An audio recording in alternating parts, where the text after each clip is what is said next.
training video is presented by the International Institute for Psychiatric Drug Withdrawal. The Institute supports the human right to informed choice with regard to psychiatric drugs. Our goals include the development of research and practice-based knowledge that will facilitate safe reduction and withdrawal from psychiatric drugs. In line with that, the subject of the video you're watching is how to withdraw safely from antidepressants. My name is Stevie Lewis. I'm a campaigner who for the past 3 years has been bringing to the attention of the public, UK governments and the NHS the potential for patients to become physically dependent on SSRI antidepressants. And importantly, how to recognise and support people in antidepressant withdrawal. Our aim for today is to explain to doctors and members of the public how withdrawal presents itself and how to help people withdraw safely so they don't have to go through the unpleasant and protracted withdrawal process that I had to. To set the scene for this, I'm going to give you some background on my own experience, and then I'm going to be talking to an expert in antidepressant withdrawal and safe tapering, Dr. Mark Horowitz. We're planning to cover the process of how to identify withdrawal, how to safely taper, and how to stop antidepressants, which we hope will be educational for doctors and members of the public alike. Mark Horowitz is a clinical research fellow in psychiatry at UCL and the NHS. He has a PhD in the neurobiology of antidepressants from the Institute of Psychiatry at King's College London. He has published papers on safe tapering in the Lancet Psychiatry and authored the Royal College of Psychiatry guidance on stopping antidepressants. Hello and welcome, Mark. Hi, Stevie. I'm very happy to be here. Let's start by giving some background on my experience with antidepressants. I took an SSRI, Seroxat or paroxetine, which is its generic name, for 17 years. And I didn't choose to take it for that long. I took it willingly for about 3 years in all, and the rest I spent trying to stop. I went to the doctor originally with intermittent insomnia, which happened when I went away on business. And it had happened to me once in the past when I first went to university. And I remembered that the very occasional Mogadon, which is a benzodiazepine, had solved the problem nicely. So that's what I went along for. My GP at the time asked me some additional questions. I told him about the unexplained levels of low anxiety I had once a month. And he then shocked me, really, by telling me that I was on the edge of a clinical depression, that I had a chemical balance in my brain and that my brain wasn't producing enough serotonin and that I needed to take this antidepressant, Seroxat, brand name, as I mentioned, for paroxetine in the United Kingdom. I needed to take a tablet daily to correct this imbalance. Now, I already knew about the potential for addiction with the benzodiazepines. That class of drugs includes Valium or Xanax, Ativan. And I asked him at the time if this could happen with Seroxat, and he assured me this was a new class of drugs and that I couldn't become addicted to it. And looking back, the word withdrawal didn't feature in that or any subsequent dialogues with him. So I took Seroxat for about 6 months, and then I decided to stop because I felt fine, and I had about 3 weeks of dizziness and nausea. And it was bad enough that I went to see the doctor with the problem, and he suggested I had labyrinthitis. I then had about a 9-month break during which I didn't take anything, but I had some difficult life events. My mother died, I had 3 miscarriages, and so I ended up with similar symptoms of anxiety and insomnia. And I went back to the doctor, and these symptoms were again attributed to my chemical imbalance. So back on Seroxat for about a year, and I stopped again because I felt perfectly well. And this time I noticed within about 36 to 48 hours, I was feeling quite anxious. I couldn't sleep, I had no appetite, and I couldn't stop crying. The doctor this time said that I had relapsed, My original symptoms were worse. I had a general anxiety disorder, and this was a diagnosis I just couldn't argue with because I'd never experienced symptoms like this ever in my life before. So back on Siroxat for another just under 2 years, I think. And I stopped again. I wanted to see if my brain chemicals were now balanced, but I found again the symptoms were even worse. And I noticed that there seemed to be a pattern to my symptoms arriving and their resolution. They seemed to be predictable. There seemed to be a time element to this. 36 to 48 hours after stopping the drug, I became more ill than I could ever remember being. And after about the same period of time when I reintroduced the drug, I felt perfectly well again. And this made me wonder, is this really me? Am I really this ill? Or possibly, is it the drug? And this prompted me to look on the internet. This was a time when there were only really 2 SSRIs being prescribed. So Siroxat, paroxetine, or Prozac. It didn't take much searching to find that there were a couple of main groups of people out there, one in the US and one in this country, who were all struggling to come off Siroxat, or Paxil, as it's called in the US. And they had exactly the same symptoms as me. And they were claiming that they were addicted to, or as we now know more accurately, physically dependent on this drug, and that the symptoms I was experiencing were the same as they were describing, and they were calling it pure withdrawal.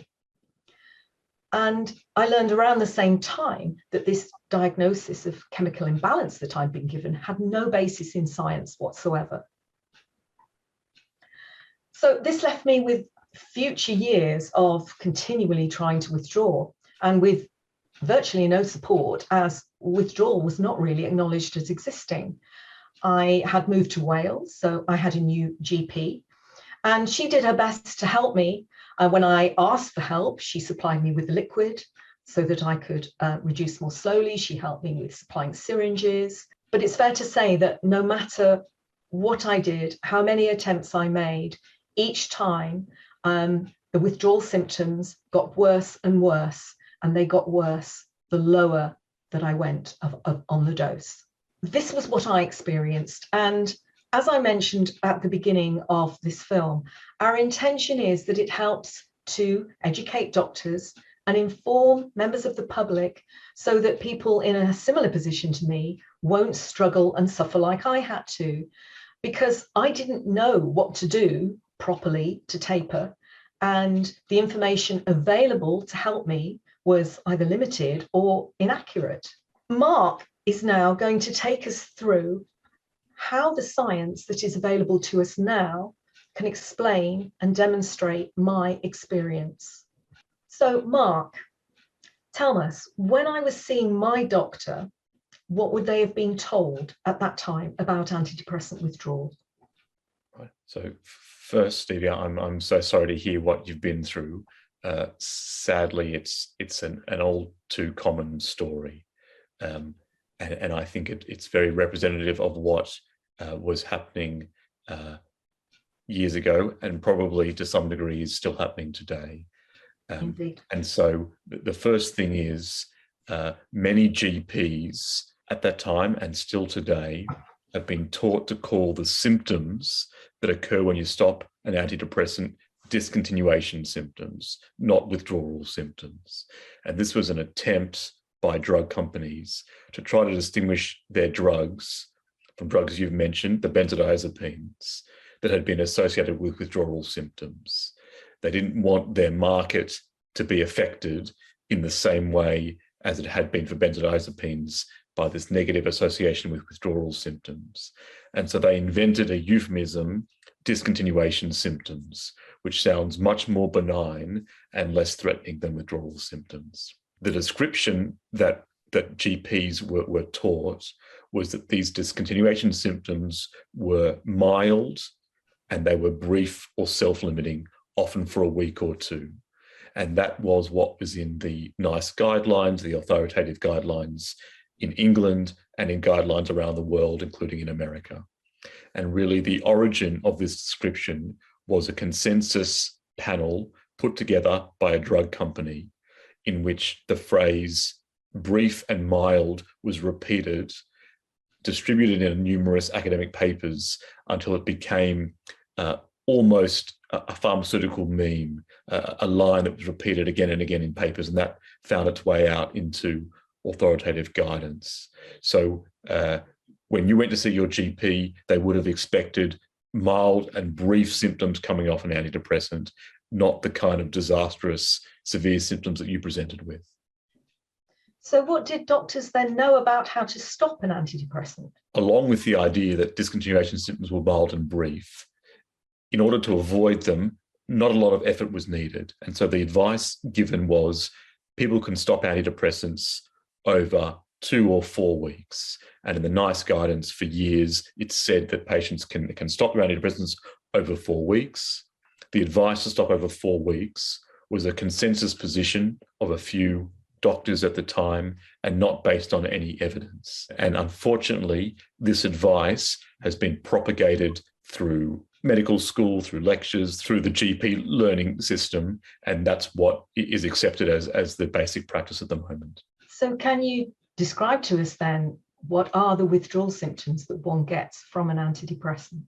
The withdrawal symptoms you can get from either coming down on an antidepressant or stopping it are myriad. They can manifest in both physical and psychological symptoms, and that's because the neurotransmitters affected by antidepressants, serotonin and other neurotransmitters, affect many different bodily systems, and therefore they have very wide-ranging effects. So, for example, there are physical symptoms like dizziness, headache, nausea, vivid dreams. There are quite distinctive sensory symptoms. People describe electric shocks in their head or even in their limbs sometimes. There are effects on the gut, like nausea, vomiting, diarrhea. There are a number of effects on muscles, so people can get tremors, troubles with coordination, muscle pain, and spasms. One particularly concerning effect of antidepressant withdrawal is akathisia, better known as an adverse effect of antipsychotics, but it can occur in people coming off antidepressants. I've seen it, and it can be horrible. It's described by people as their nervous system being on fire. It can lead people to feel incredibly uncomfortable in their own skin, leading to pacing, and in some cases to suicide because the sensation is so unbearable. So this is probably the worst possible consequence of withdrawal. It's also been found in quite large studies that there is an increase in suicide attempts in the weeks after stopping an antidepressant. So the effect of withdrawal can be very profound on a person, manifesting, yes, as I said, both in physical and psychological symptoms. In fact, there are lists that list 80 or more possible symptoms. So really, almost every system in the body can be affected by withdrawal. So why do people get withdrawal symptoms? Right. So antidepressants work by modifying the levels of chemicals in our brain. So many of them act on serotonin, some act on noradrenaline, others act on dopamine. We now know that there's no evidence for lowered levels of these neurotransmitters in people with anxiety or depression. So these antidepressants are therefore causing a change in the normal chemistry of the brain. And the brain adapts to the presence of these drugs to these changes because of a principle known as homeostasis. So when we're in a cold environment, our body warms up to maintain our temperature. The same kind of homeostatic principle is applied to a neurotransmitter like serotonin. So when it's increased, the brain and the body becomes less sensitive to serotonin, leading to a downregulation of serotonin receptors. And that means that when the antidepressant is reduced in dose or taken away, that the level of chemicals that the brain has become used to is now lowered, and the brain experiences this as a deficit of serotonin, and this is what causes withdrawal symptoms. And the withdrawal symptoms probably last as long as it takes the brain to go back to its normal level of sensitivity. So its level of sensitivity before the antidepressant was started. This also helps to explain why withdrawal symptoms can last so long. People often say, well, the drug is out of the body, so how could you possibly have withdrawal symptoms? Yeah. And this is a misunderstanding of what's causing withdrawal. Withdrawal is caused by a difference between what the brain expects in terms of levels of neurochemicals and what's actually provided. And it's the time taken for the brain to get used to the lower levels that explains why withdrawal symptoms can last so long. And if your system takes months or years to get back to normal, then that's the period of time that someone will experience withdrawal symptoms. And now that we understand that, it makes a lot more sense why people can have such long-lasting symptoms. And then it also helps to explain why there's so many myriad varied symptoms of withdrawal. We have serotonin receptors in the gut, for example, and that's why people will have gastrointestinal symptoms. We have serotonin receptors all throughout the nervous system, muscles, and so all of these systems can be affected by withdrawal. Yeah, you can see, can't you, how what you're describing there is such a chaotic range of symptoms, which I experienced firsthand, and how these must baffle GPs. I mean, for example, I visited my GP for problems with palpitations, insomnia. I saw specialists for gut problems. I developed a movement disorder. And what you're describing there is all these can be traced back to how serotonin affects the body and mind. And you can also tell that doctors think that they are being presented with mental health symptoms, as opposed to what is really happening, physical reactions to the absence of the drug. And this is so important for doctors to understand. This is a physical problem. And I wish my GP had known that. And it's good to hear that hopefully things are changing now, and this aspect of withdrawal is going to be recognised. So exactly, I think GPs are baffled by these presentations because there is such a wide range of symptoms, and they're also very taught to be very closely vigilant of a relapse. So they're always thinking in their mind, is this person relapsing with anxiety and depression? And that causes them to focus on the psychological manifestations of withdrawal rather than the physical symptoms. I think that leads to a lot of the trouble that we'll hopefully talk about. Well, yes. So can withdrawal symptoms be mistaken by a prescriber for a return of the underlying condition?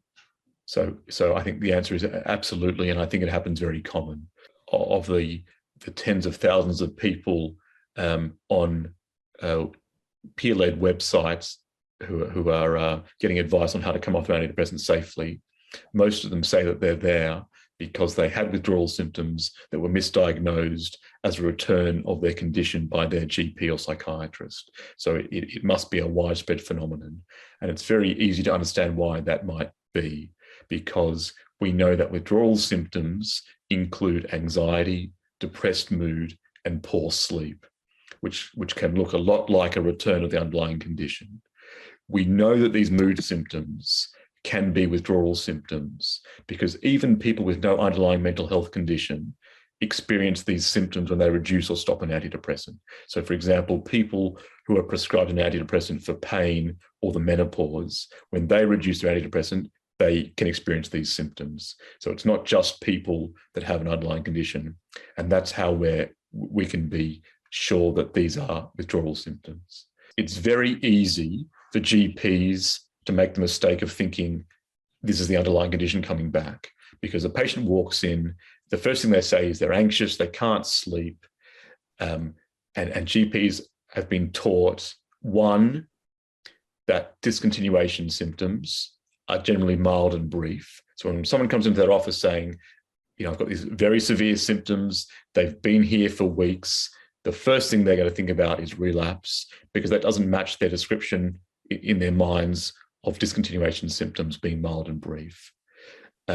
It's also especially likely to occur if the GP doesn't think or know to ask about other symptoms, especially physical symptoms, that make withdrawal symptoms more distinctive. So I think foremost in a GP's mind is relapse.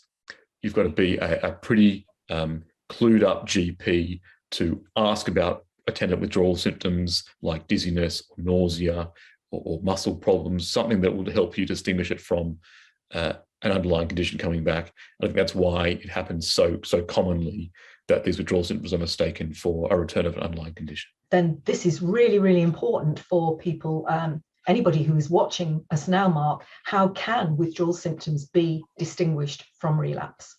I think there are a few clues that can help both patients and doctors distinguish withdrawal symptoms from relapse, some of which we've touched on. So one is quicker onset for withdrawal symptoms. So people experience withdrawal symptoms often days after reducing or stopping their medication. In some of the shorter acting drugs like paroxetine, it can actually happen within hours of missing a dose. That is not typical for a return of an underlying condition, which can take weeks or months after stopping a medication. There's a bit of a proviso to this in that long-acting drugs like fluoxetine or Prozac can have withdrawal symptoms that are themselves delayed by days or weeks. And sometimes you hear of patients that do experience withdrawal symptoms even in shorter acting drugs that are delayed longer. So I think people need to have a high index of suspicion for withdrawal symptoms, but one clue is happening soon after reducing dose. Probably the most helpful aspect to look for is symptoms other than psychological symptoms that are present along with them. So if someone comes in with anxiety and trouble sleeping, it's worth asking about other symptoms like dizziness, like nausea, like electric shock sensations that are clearly not symptoms of an underlying anxious or depressive disorder and help to distinguish it as a withdrawal syndrome. I think it's also worth saying that if a person has psychological symptoms that are very different from their underlying condition, that's another clue that's probably withdrawal. So if someone went on a medication because they had low mood and they were sleeping all the time, and now, a few days after stopping their medication, they can't sleep and are having panic attacks, completely different symptoms from their underlying condition, it's much more likely that they've developed withdrawal symptoms rather than happening to coincidentally develop a new mental health condition just at the moment they've stopped a medication. Possible, but very unlikely, much more plausible that they've got symptoms related to the change in the drug. So I think it's good for doctors to understand what were the original symptoms and use that to distinguish them from whatever is happening when people come in with new symptoms after stopping their drug. Another way to help distinguish, more helpful in retrospect, I think you've gone through something similar, that when you restart the drug, the symptoms go away reasonably quickly if you restart it soon after the symptoms come on. So if you've been off the drug for a couple of weeks, you go back on it, often people will experience an improvement in their symptoms over a few days. It's a little bit less likely to have as quick an effect if you wait months afterwards, but even then it can improve symptoms. And that is a sign probably that it's withdrawal symptoms if they resolve fairly quickly after restarting a medication. Another thing for people who are making small reductions, they can often see a wave pattern of withdrawal symptoms. Symptoms come on a few days after stopping, they get worse, they reach a peak, they start to improve, and they resolve. And that pattern of worsening and getting better is very typical of withdrawal and different from return of an underlying condition, which can stick around for a lot longer. I think the last thing to say is what is not useful, and that is, I think, a historical idea that if someone has symptoms that are very severe or that are lasting a long time, then that must be a return of their underlying condition. Now that we understand that withdrawal symptoms can be severe and can be long-lasting, that is no longer a very helpful characteristic to help distinguish withdrawal from relapse. That leads us on really very neatly to our next question. What has happened recently with our understanding of how hard it is to stop antidepressants? Right. So there has been really a burgeoning interest in this topic over the last few years, and we've learned a lot of things about it. I mean, in reality, the first cases of people having trouble stopping antidepressants because of withdrawal symptoms were first reported in the early 1990s. So it's really been known now for 30 years. But the first systematic review of this topic was only done a couple of years ago by Davies and Reed. And what this review looked at was all the existing studies about withdrawal symptoms, and its findings were quite startling to the field. And what they showed essentially was withdrawal is more common, more severe, and more long-lasting than official guidance had said up until that point. They found that withdrawal symptoms occur in about half of people, no matter what sort of study you're looking at, and that in maybe up to a half of patients to experience withdrawal, these symptoms are severe, and they often last longer than a week or two, with groups of some patients experiencing symptoms that go for months or even years.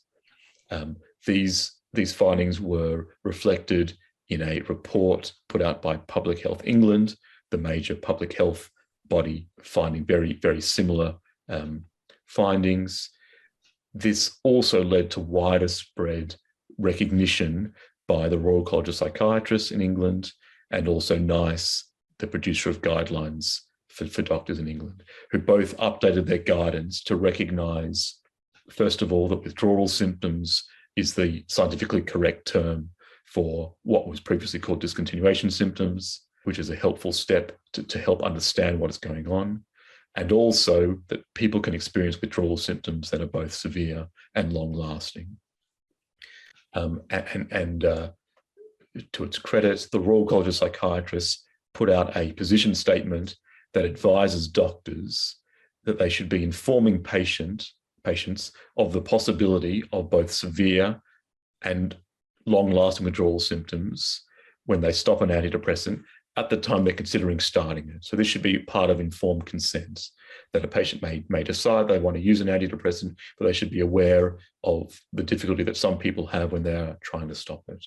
And so I think there is much more widespread recognition of the trouble people have when stopping these drugs now. The Davies-Reed research was a game changer, really. I mean, when I think back, I always had the impression that my doctor thought that I was an anomaly. I remember specifically her saying to me, I've lots of people on Siroxat and they're fine. And she seemed mystified by what was happening to me. And I guess that she and most other prescribers just don't see withdrawal because they're not expecting to. And through Davies and Reed, we now know that it is actually more likely than not that you will have some form of withdrawal. Yes, I think that's exactly right. I think what was one of the most startling findings was how common withdrawal is. And I think you've said it probably correctly about GPs. It's very hard to see something that you haven't been trained to see. And so I think a lot of GPs are seeing a lot of relapse or a lot of return of people's underlying condition because they've been trained to see that rather than to see withdrawal. Yeah. So where are we now with the understanding of how to stop antidepressants? So along with the interest in withdrawal, there's also been increasing interest in what is the safest way to stop antidepressants. And I think over the last few years, we've developed a slightly more sophisticated understanding of how to stop antidepressants safely. And this has been based on some studies that have been conducted, a better understanding of the pharmacology, the way these drugs work, but mostly a lot of clinical experience, especially a lot of patient-led experience from the sort of peer support groups that you received advice from that have now proliferated around the internet, with people like Adele Framer at Surviving Antidepressants really contributing to greater understanding of how to come off these drugs more safely.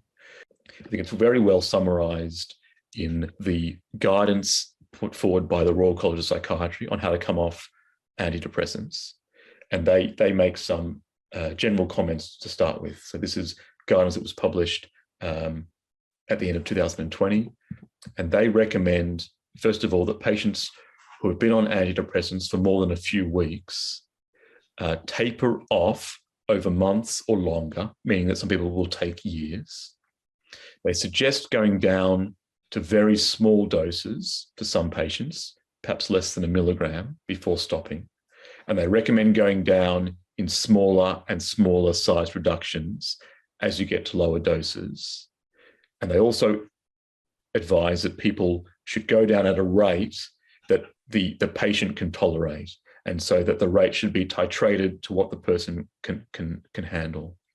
And a little bit of work that we did helped to explain where this guidance came from. It helped to inform the Royal College of Psychiatry guidelines. So a couple of years ago, we looked at the way that antidepressants act on the brain.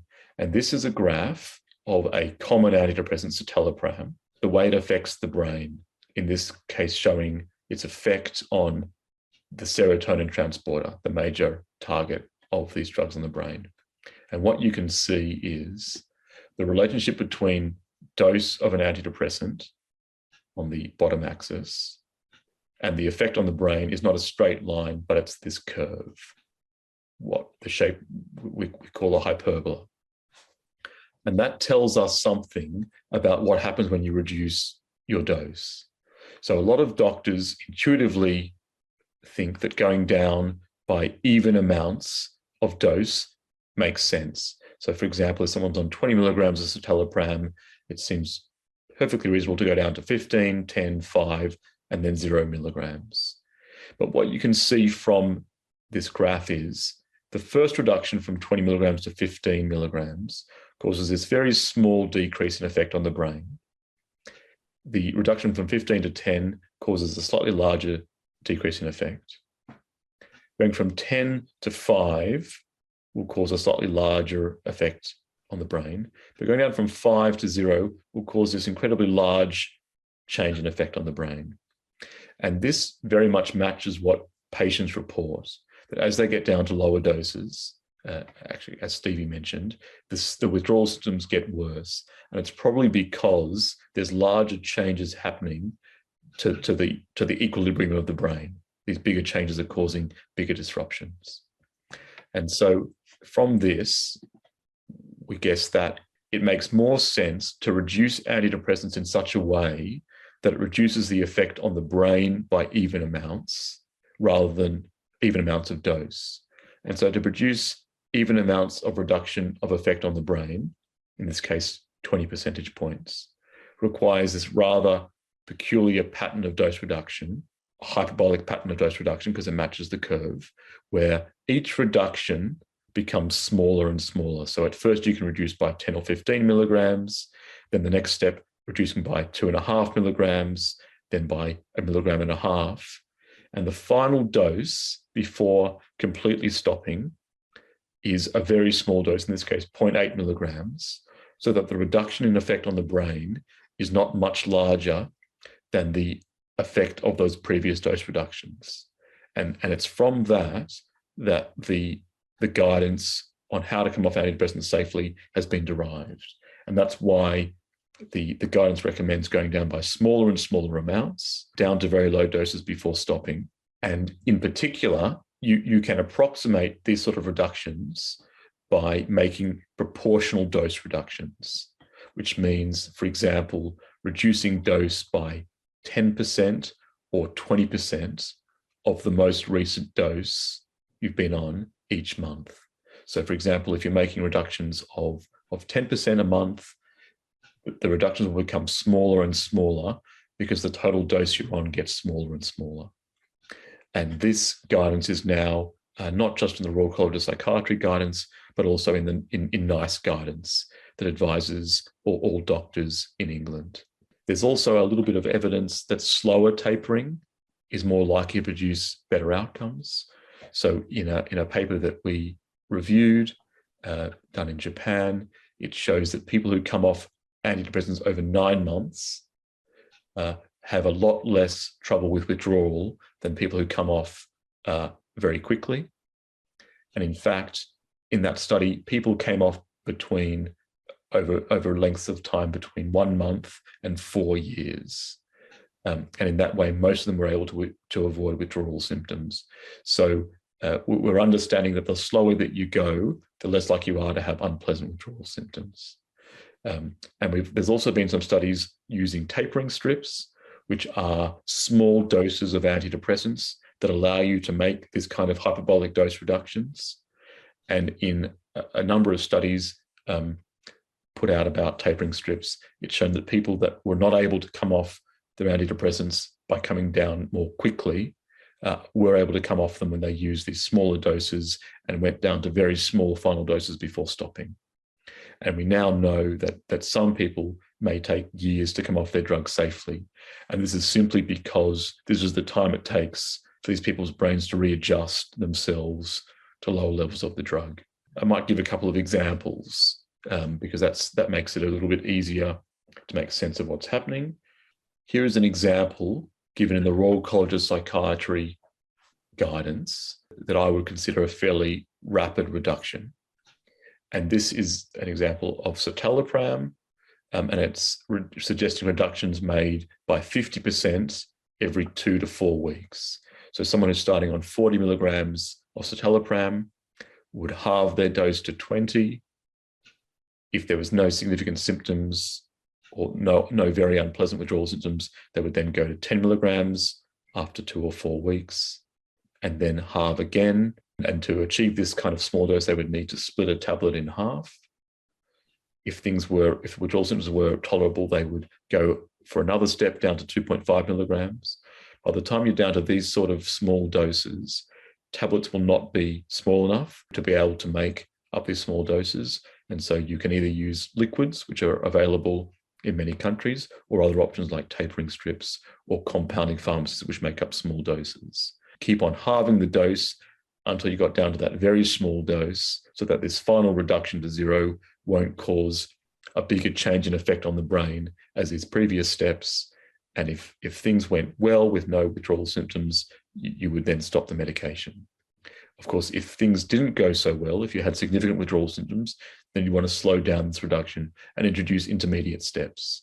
So you would make, rather than 50% reductions, you might make 25% dose reductions. And if that caused too many withdrawal symptoms, you would go down even slower, down to 10% every 2 to 4 weeks. And if that caused too significant withdrawal symptoms, you go down even slower. An example of an even slower reduction for a drug that's particularly hard to come off, paroxetine, which Stevie knows all too well, is also given as an example in the Royal College of Psychiatry guidance.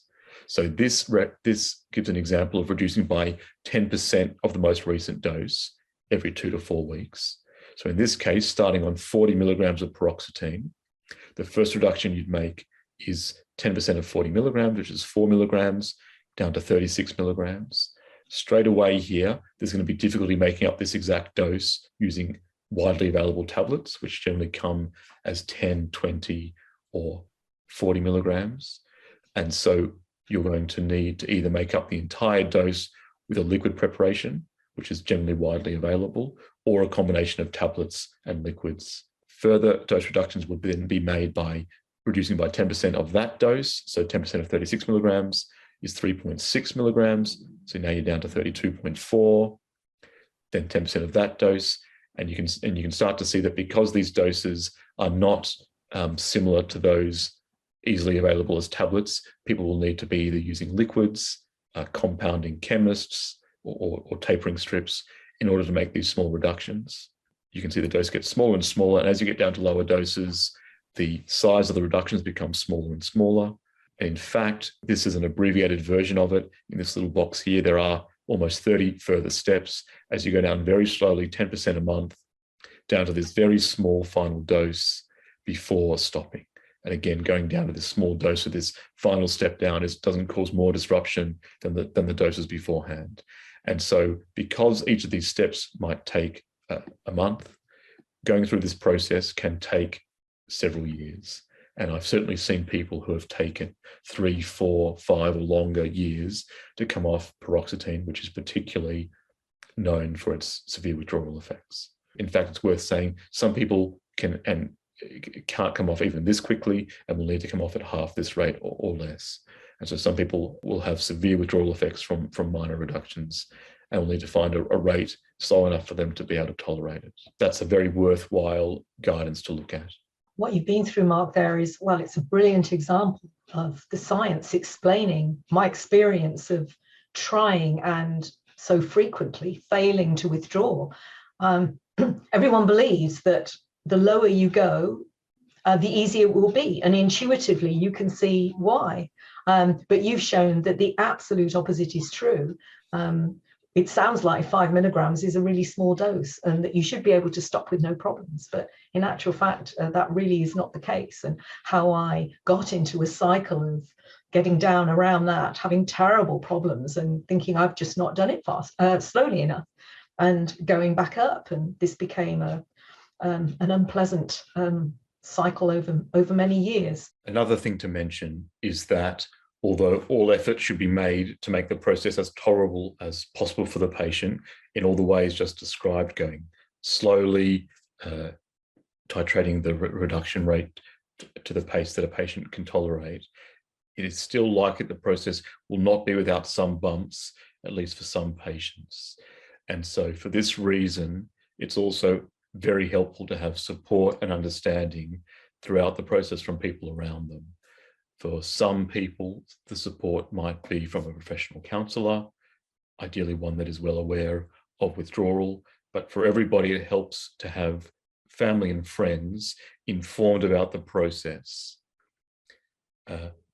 especially because some people will be used to seeing symptoms as a reason to go back on medication. And so educating family and friends about the process of slowly stopping, about withdrawal symptoms, can help to put everybody on the same page so everyone's heading in the same direction. This also applies to other nurses, doctors involved in the person's medical care, because there is such a poor understanding of withdrawal from antidepressants generally. It can lead to all sorts of misinterpretations from people around them. So it's good to keep all relevant medical staff informed. And because it can be a difficult time for people, having support, having understanding from people around them can make a big difference. There's also a range of coping skills that might be useful for someone going through unpleasant withdrawal symptoms, including distraction, mindfulness, light exercise, amongst others, very much depending on what people are used to using to get through difficult times. One thing that can be very helpful is simply to remind people that what they're experiencing is likely to be withdrawal symptoms, that they're transitory, that they will resolve. People can lose perspective sometimes when in the midst of withdrawal symptoms. And there are lots of good resources around for further coping techniques in places like the Withdrawal Project online, and the guidance for psychological therapists also available online, put together by different psychotherapy organizations led by Anne Guy. And another thing that might be useful is for people to plan early on to have their professional and social duties arranged as much as possible around withdrawal, to the extent that that is able to be achieved. So are there any other tips or tricks that you can give to people to help them avoid the difficulties I had? Right, so I think you made probably the main point there, which is counterintuitively, as you get to lower doses, you need to slow down your tapering because of the effects of very small doses, which lots of people have learnt the hard way, and we now understand what the neuroscience is underlying that. I think another common error that people make is they work out that going down too quickly causes severe withdrawal effects. And so they think that they will slow the process down by taking drugs every second day or every third day, which makes, again, intuitive sense. You're thinking you're taking less of the drug. But the problem with most antidepressants is they have a half-life of about 1 day. A half-life is the time taken for the body to excrete half the drug. And so if a drug has a half-life of 24 hours, that means your body will get rid of it, will get rid of half of it every 24 hours. If you take such a drug every second day, your blood levels will go down to a quarter of what they normally are. after 1 day, it's down to a half. After 2 days, it's down to a quarter. After 3 days, it's down to 1/8. And that very large decrease in the levels in your body can cause severe withdrawal effects. So I think a lot of GPs with well-meaning intentions give the advice to take drugs every second or third day in order to get down to lower doses. I think that advice often backfires and causes severe withdrawal symptoms. And it's better to take a smaller dose each day. And that necessitates using something like a liquid version of a drug or making up smaller tablets with a compounding pharmacy or with tapering strips. And I think even though that's more trouble, it's much better for the patient. And I think that's worth saying that for safe tapering of most people, they can't do it with currently available tablets because the doses are simply too large. And most people will need access to some form of the drug that allows smaller doses. And that means GPs prescribing things like liquids or other smaller tablet forms. I think another point to make is people assume that it's very easy to come off fluoxetine, which has a longer half-life than other drugs. It might be easier, but fluoxetine can be a tricky drug because withdrawal symptoms are delayed after reducing or stopping the drug, and that can make it harder for people to spot. Drugs with a short half-life like paroxetine are very easy to spot because people feel terrible a day or two afterwards. Whereas if it's 6 or 8 weeks down the track, people often don't put it together in their head. So I don't think fluoxetine has been thought of as being self-tapering because it goes out of your body over a few weeks. But because we know that some people will take months or years to come off these drugs safely, it's not self-tapering enough to just stop it abruptly. And it should also be tapered in much the same way as other drugs. And I think the last point to make is the process of switching from one antidepressant to another is not as simple as it's sometimes presented, because you are in effect withdrawing from one drug in order to get onto the other drug. And so you have the issues with the adverse or side effects of the new drug, but you also have the problem of withdrawing from the first drug. So I think the process of switching is much more complicated than people often think it is. In my own research and based on the many people in the same situation as me that I've spoken to, what's going to be so vital about all of this is patients actually being believed when they go into their doctors, and a discussion can be had about the fact that they could really be in withdrawal, that this range of symptoms is withdrawal, that doctors will acknowledge that they will believe it, and therefore their families and friends will believe in it too, because it is such a wide range of symptoms. And you touched upon earlier how important it is that there is this new narrative. We're looking for a new narrative in the doctor's surgery, that at the time of first prescribing, that there is a genuine informed consent, so that a fully informed patient is made aware right at the start of the risks and benefits of taking these drugs, which of course could lead people to actually decide that they might not start on the path of taking an antidepressant, that they might try exercise, social prescribing, even the good old wait and see approach, because we've learned that sadness can pass, feelings of sadness, these feelings of emotional distress will pass with time. So, looking back, I wonder if I'd known all of this, whether I would have taken an antidepressant in the first place. But to wrap up, what would you tell a doctor or a patient now? What are the take-home messages so that a person doesn't end up like I did, stuck on an antidepressant for years and struggling with appalling withdrawal? The main take-home messages are, 1, we shouldn't mistake withdrawal for relapse. So feeling anxious or depressed when reducing or stopping antidepressants is not necessarily a sign of relapse.